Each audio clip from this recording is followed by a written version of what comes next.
کہ احساس نہیں.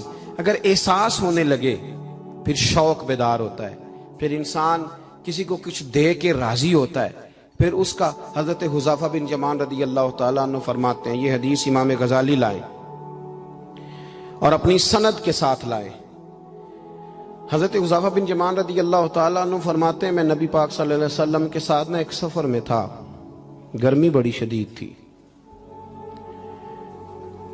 ایک جگہ پہ باغ نظر آیا تو تھوڑا سا سستانے کے لیے سرکار اس باغ کو برکت دینے کے لیے تشریف فرما ہوئے, تو سامنے کنواں بھی نظر آیا. تو تبا مبارک چاہی کہ غسل ہی نہ کر لیا جائے.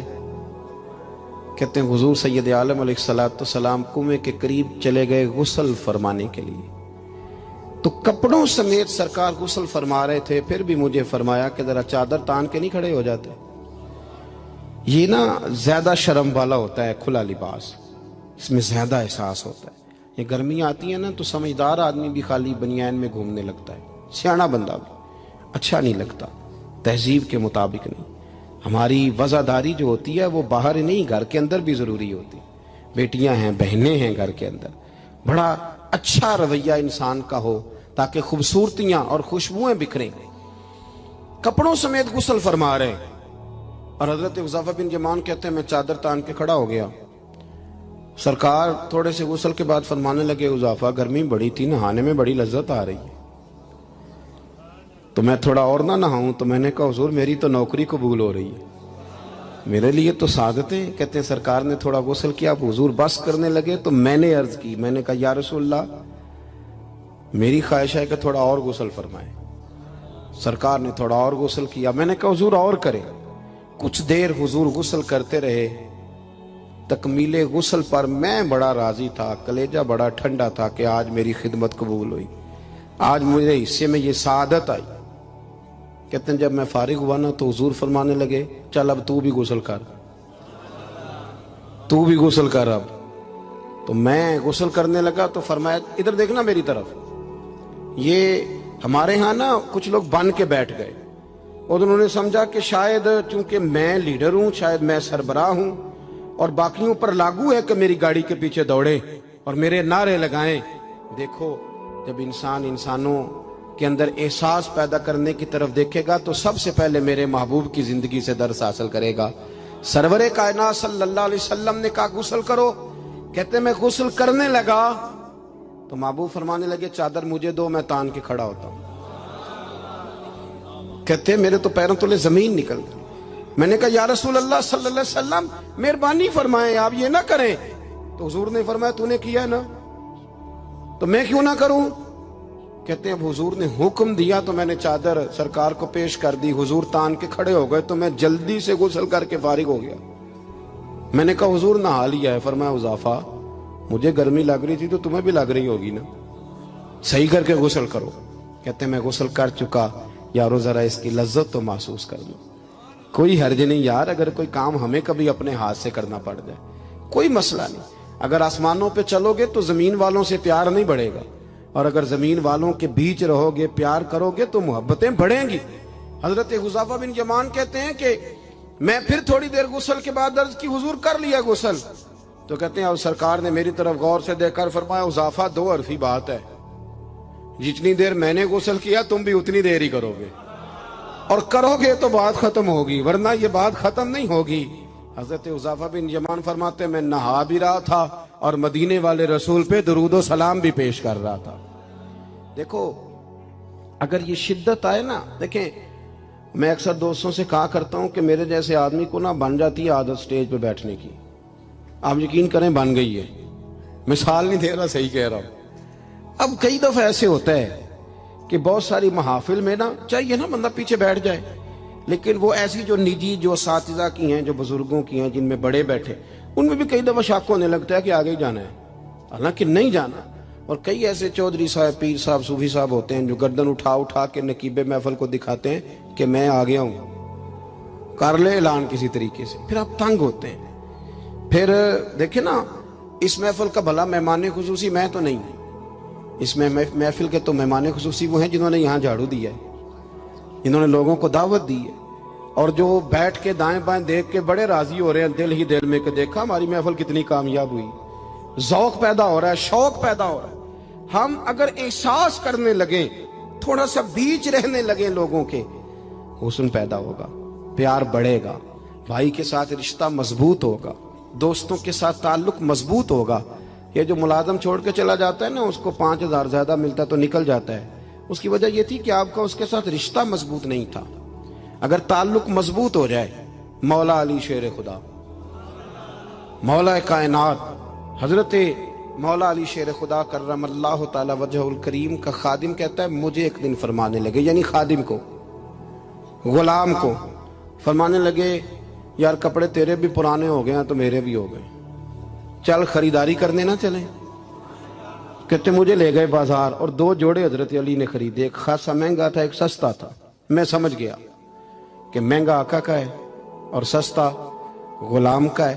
کہتے ہیں وہ تھیلے میں ڈالے، اٹھانے میں نے تھے، میں نے وہ اٹھائے اور میں چلنے لگا۔ کہتے ہیں جب وہ چوک آیا نا جہاں سے مولا کائنات شیر خدا کرم اللہ تعالی وجہ الکریم نے اپنے حجرہ نور میں جانا تھا اور میں نے اپنے گھر میں جانا تھا، تو حضرت مولا علی شیر خدا فرمانے لگے لا بھی بیٹا میرے والا سوٹ مجھے دے دے۔ تو بالکل طے شدہ بات تھی، میں نے وہ مہنگا جوڑا نکالا اور حضرت علی کی طرف بڑھایا تو حضرت علی فرمانے لگے یہ تو نہیں میرا تو وہ دوسرا ہے۔ تو وہ شخص کہتا ہے میں نے ایک فلسفہ بیان کیا، میں نے ایک علت بیان کی، ایک لاجک بیان کی۔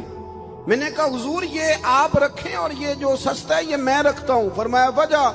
کہنے لگا حضور وجہ بڑی سادی سی ہے، ایک پورا فلسفہ اس کے پیچھے، اور فلسفہ یہ ہے کہ آپ آقا ہیں اور میں غلام ہوں، تو آقا مہنگا پہنے اور غلام سستا پہنے۔ تو حضرت علی وہ والے عالم ہیں جن کو علم بھی مدینے والے رسول نے عطا فرمایا ہے۔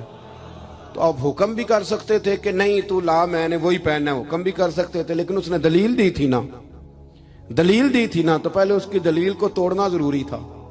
حضرت علی کہنے لگے فلسفہ ہی تو نے بیان کرنا ہے تو اپنے والا نہ کر، تو میرے والا کر۔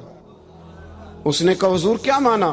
آپ فرمانے لگے تو کہہ رہا ہے کہ مہنگا جوڑا میں پہنوں گا اور سستا جو ہے وہ تو پہنے گا۔ فرمانے لگے تو نے یہ دلیل بیان کی ہے کہ میں آقا ہوں تو غلام ہے، تو فرمایا تو میرے والی علت لینا۔ حضور وہ کیا؟ آپ فرمانے لگے تو پہن مہنگا اور میں پہنتا ہوں سستا، دلیل یہ ہے کہ تو جوان ہے اور میں بوڑھا ہوں، تو جوانوں کو پہننے چاہیے مہنگے کپڑے، بوڑھوں کا تو سستوں سے بھی گزارا ہو جاتا ہے۔ تو وہ خادم کہتا ہے میں لاجواب ہو گیا، اور پھر وہ قیمتی جوڑا مجھے دے گئے اور سستا جوڑا وہ لے گئے۔ کہتے ہیں شیر خدا تو چلے گئے، لیکن ساری زندگی میں سوچتا رہا کہ کائنات میں دوبارہ ایسے لوگ دنیا میں آئیں گے صحیح، یہ ملیں گے صحیح۔ احساس کی جب شدت ہوتی، اب یقین کریں اس ملک کے اندر 2 چیزیں اتنی شدت سے عام ہوئی ہیں، اتنی شدت سے، ایک پروٹوکول، ایک وی آئی پی کلچر۔ ان دونوں چیزوں نے بہت سارے لوگوں کو پیچھے کر دیا۔ اب تو بہت سارے غریب ایسے ہیں جو بیچارے قریب ہی نہیں آتے، وہ کہتے ہیں نہیں میرے والا کام ہی نہیں، وہ پیچھے، وہ شہرت سے بچنے والا پیچھے پیچھے رہتا ہے، اور میرا جی چاہتا ہے ساری غزلیں اس ظالم کے نام کریں۔ کچھ لوگ بیچارے بالکل پیچھے ہو گئے، مایوس ہو گئے۔ وہ کبھی حکومت بدلتی ہے تو ان سے کہا جائے نا حکومت بدل گئی ہے، تو وہ 2 حرفی بات کرتے ہیں، کہتے ہیں جو مرضی آ جائے ہم نے تو محنت کر کے کھانا ہے، صبح کام پہ جائیں گے تو شام کو روٹی کھائیں گے۔ وہ بہت سارے نظام سے، لیکن نا یہ سیاسی تبصرے وہ بندہ کرتا ہے جو روٹی پیٹ بھر کے کھاتا ہے، اور جس بیچارے کو پتا ہے نا کہ جو گھی صبح لایا تھا وہ ختم ہو گیا ہے، اور صبح بچوں نے ناشتے کے لیے جب پراٹھے مانگنے ہیں تو گھی کوئی نہیں، تو وہ پھر سیاسی تبصرے نہیں کرتا، وہ تو تکلیف میں۔ اللہ کے محبوب صلی اللہ علیہ وسلم نے نا احساس کی دولت تقسیم کی تھی۔ مسند امام احمد بن حنبل میں حدیث ہے، حضرت بلال حبشی رضی اللہ تعالیٰ عنہ فرماتے ہیں میں نے عصر کی نماز کی اقامت پڑھ دی تھی، ایک بدو آیا، ایک یہودی کا غلام، کہنے لگا یا رسول اللہ صلی اللہ علیہ وسلم میں بڑی مشکل میں ہوں، اگر آپ میرے ساتھ چلیں، میرا چھوٹا سا کام کر دیں تو میری وہ مشکل آسان ہو جائے گی۔ سیدنا بلال حبشی فرماتے ہیں نبی کریم نے نمازیوں سے فرمایا اقامت ہو چکی تھی، فرمایا تم بیٹھ جاؤ، میں ذرا اس بدو کا کام کر کے آتا، تم ذرا بیٹھو، میں صرف اشارے کرتا ہوں، آپ کو ملے گا کہ حضرت جابر ابن عبداللہ کا قرضہ اتارنا تھا تو سرکار کھیت تک گئے اور باقاعدہ سفارش کی ان کی اب تو لوگ کہتے ہیں نا جب تک وہ خدمت کر رہا ہے تو تب تک وہ خدمت گزار ہے، کہیں الجھ جائے تو کہتے ہیں اس کا ذاتی مسئلہ ہے، اور میں ذاتی معاملات میں مداخلت نہیں کرتا۔ تو میاں جب آپ کے پاس تھا، آپ کا ورکر تھا، تب ذاتی مسئلہ کیوں نہیں تھا؟ اب وہ الجھ گیا ہے تو ذاتی مسئلہ ہے۔ ایک عورت رو رہی تھی تو سرکار سفارش کے لیے اس کے ساتھ نہیں چلے گئے تھے کہ میری مالکن مجھے مارے گی؟ آپ کتب حدیث کتب سیرت کو پڑھیں۔ یہی وجہ تھی کہ حضور کے غلاموں میں وہ درد آیا، بڑے زور شور سے آیا۔ امیر المومنین سیدنا فاروق اعظم رضی اللہ تعالیٰ، اس شخص کا آپ جاہ و جلال دیکھیں نا تو کسرا کا بادشاہ کہتا ہے عمر ملنا ہے، تو عمر فرماتے میرے پاس وقت نہیں، میں نہیں ملتا، مجھے کیا ضرورت ہے کسی کی، یہ جاہ و جلال ہے۔ اور انسانیت کی خدمت کا جذبہ کیا ہے؟ چہرے پہ نقاب اوڑھ کے رات کو گھوم رہے ہیں، سامنے ایک خیمہ نظر آ گیا، سیدنا فاروق اعظم قریب گئے تو ایک آدمی خیمے میں ہے اور بڑی پریشانی میں ہے، اندر سے نکلتا ہے پھر اندر جاتا ہے۔ فرمایا خیریت ہے؟ کہنے لگا بڑی دور سے آیا ہوں، امیر المومنین سے ملنا تھا، رات ہو گئی، یہیں میری بیوی کہ ہاں ولادت ہونی اور وقت قریب آ گیا، وہ تکلیف میں، تو یہیں خیمہ لگا کے میں نے بٹھا لیا ہے۔ تو غلام آپ کون ہیں؟ تو حضرت عمر کہنے لگے تو مجھے چھوڑ میں ابھی آیا۔ گھر گئے حضرت عمر، توجہ ہے میری بات پر؟ بس سمیٹنے لگا ہوں۔ گھر گئے اور خاتون نے اول سے کہا، ملکہ سے کہا، اپنی اہلیہ سے فرمایا، فرمانے لگے کوئی نیکی کمانے کا ارادہ ہے؟ وہ کہنے لگی بڑا ارادہ ہے۔ تو کہنے لگے پھر بچے کی ولادت کے لیے جن چیزوں کی حاجت ہوتی ہے وہ ساتھ لے لو۔ میں آپ کو اس شخص کی بات بتا رہا ہوں جو 24 لاکھ مربع میل کا حکمران ہے، جس کے نعرے سے لوگ کانپ جاتے ہیں، لیکن وہ اصول اپنی جگہ پہ اور انسانوں کا پیار اپنی جگہ پہ۔ حضرت عمر نے اپنی اہلیہ کو ساتھ لیا، انہوں نے کہا کچھ چنے لے لیں، کچھ جو ہے وہ گھی لے لیں، کچھ سرکہ لے لیں، اور آپ یہ ساری چیزیں ڈال کے تو پکائیں۔ حضرت فاروق اعظم رضی اللہ تعالیٰ عنہ نے چولہا جلایا۔ وہ شخص کہتا ہے جب عمر پھونکے مارتے تھے نا آگ میں تو میں ان کی داڑھی سے دھواں نکلتے دیکھتا تھا۔ حضرت عمر نے چولہا جلایا، اوپر کھانا رکھا، وہ جو کہا تھا وہ آپ کی اہلیہ اندر چلی گئی خاتون کے پاس۔ وہ شخص کہتا ہے میں نے 2-3 دفعہ حضرت عمر کو کام بتایا تو میں نے سمجھا کوئی غلام ہے، امیر المومنین نے ڈیوٹی لگائی ہے کہ رات کو مسافروں کا خیال رکھنا، تو میں انہیں کہتا غلام ادھر آ پانی لے کے آ، تو عمر دوڑے آتے، وہ ڈیوٹی کرتے رہے۔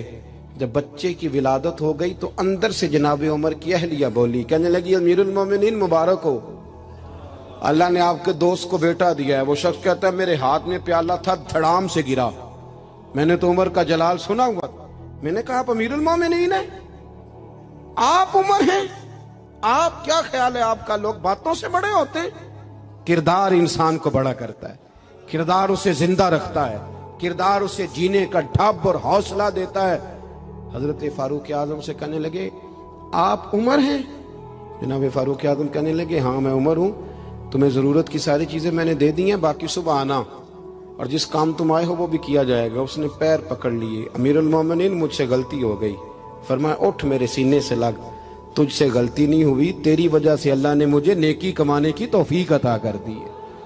اپنی زندگی میں 3-4 چیزوں کا خاص خیال کریں، عقائد مضبوط رکھیں۔ ہمارے اندر کو آ جاتی ہیں نا کمزوریاں، انسان ہیں، ان کو دور کرنے کے لیے احساس پیدا کریں۔ تیسری بات یہ کہ ایک دوسرے کا لیکن نا اگر میرا نالائق بچہ نہیں پڑھتا تو سارے پیسے اس پر خرچ کرنے کی کیا ضرورت ہے؟ میری بہن کا بچہ جو لائق ہے تو اس پر کیوں نہ پیسے خرچ کر دیے جائیں، ایک لائق آدمی تیار کر لیا جائے۔ احساس پیدا کریں گے، تھوڑا تھوڑا آگے بڑھیں گے تو آپ دیکھیں گے معاشرے کے اندر کس تیزی کے ساتھ لوگوں کے مسائل میں کمی آتی ہے اور خیر تقسیم ہوتی ہے۔ میں دعا کرتا ہوں جو میں نے کہا میرا مالک اسے قبول فرمائے۔ گفتگو کے دوران عمدن سہون جہاں بھول گئے اللہ ہم سے درگزر فرمائے۔ مسلسل سفر کرتے رہتے ہیں تو پھر یہ ہے کہ سفر ہی چلتا رہتا ہے۔